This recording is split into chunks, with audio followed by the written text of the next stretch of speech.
Hello, in this video I'm going to be showing you guys how to use some data statistics tools in Excel. Your first step is go to grab your data. This can be data that's given to you by a sensor, like it gives you voltage compared to time. In this case, mine was voltage compared to time. And then you're going to go ahead and open Excel, make a new workbook, and you're going to go ahead and paste this data. Make sure you paste it into two of independent cells, so each column of data is in their own respective column. Go ahead and title this data, and then I like to make it pretty, so I'm just going to go ahead and select everything and give it like a format. You could do this yourself too with Alt-HJ, and then it'll let you change the cell format. And Alt-HH changes the color, so you can just do this quickly with that hotkey. What you're going to do is you're going to go ahead and select all of this data and you're going to graph it. So in this case, I'm going to use a scatter plot. Make sure you select all of your data and then it should plot it for you. So I'm just going to paste it up here. I went ahead and plotted it. Oops, I forgot to copy it. Copy the graph and then go ahead and move all the way up with the control up arrow, and then it moves you all the way up. And then you can paste your plot. So go ahead and put your axes titles and go ahead and give it a graph name. Give it all the titles it needs for your x-axis and your y-axis. I'm just going to go ahead and title it here. Okay. Give it your axes title. Remember which one is your x and which one is your y. Here we go. So this is going to be my y-axis title. Okay.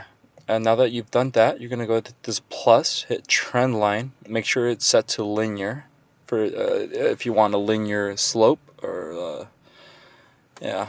And then you're going to go ahead and go there. You make sure you click the 3 bars, and then you'll be able to click slope and also r squared, and then that'll add it there. And now what I'm going to go do is, I did it already in the background, but let's say you have 4 different trials of data. Let's say you're testing a sensor and then you get 4 different trials. You're going to go ahead and gather all of their slopes. So make sure you do, make sure you add the equation on the chart and add the r squared if necessary. And I'm gathering all the slopes, so the slope will be the number before the x. Now I only did 4 different trials, so I'm going to add the 4 different slopes here. And then you'll see why we need these 4 slopes. And I'm going to go ahead and label which one is each. So trial 1, trial 2, trial 3, and trial 4. There we go. Okay, so now that you have all these slopes, you're going to select all of the slopes. Oh, but first make sure you have a data analysis tool. So if you don't have data analysis, this is our next step. How to add it, you go to Option File, Options, go to Add-ins, and then you're going to click there, make sure it says Excel Add-ins, and then you're going to make sure that first one's checked up. It says Tool Pack. Alright, so now that we have it enabled, use data analysis, make sure you highlight all of your slopes. Go ahead and click there is your input data, and then your output data, you can just highlight one box, but right there, go ahead and select your output range, and then whatever data you want. So I'm going to add in confidence level at 95% using kth largest, and also I'm going to add in kth smallest. And well, bam, there you go. So you have a lot of information on your 4 slopes, for all of your trials.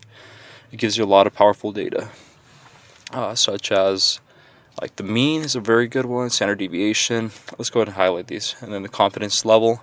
So confidence level is right there highlighted. I'm also going to go ahead and highlight the mean is a really good one, and also standard deviation. Let's see here. Yep, standard deviation.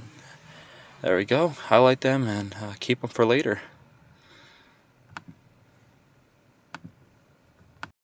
Alright, so now I'm going to show you guys how to use another tool in Excel. It's actually a function. It's called linist. And to compare the linist data, what I'm going to use is use trial 1 slope. So go ahead and get that from the equation above. In this case, it's 0.2395. Now to use linist, you put equals linist on any cell you'd like, and go ahead and highlight first your. You're actually going to highlight first your y data. and then you're going to highlight your X data.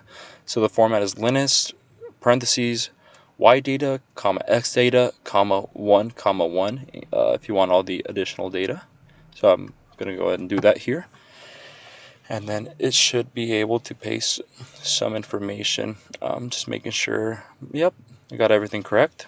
All right, so you got it correct when the slopes match each other. So I'm going to show you the format of the linus information right now.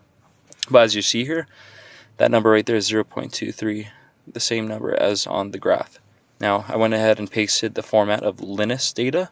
So here you go, slope coefficients at the top left corner. They match with the one on the graph. And then you're also going to be able to get the intercept coefficient, but let me show you all these data that it gives you.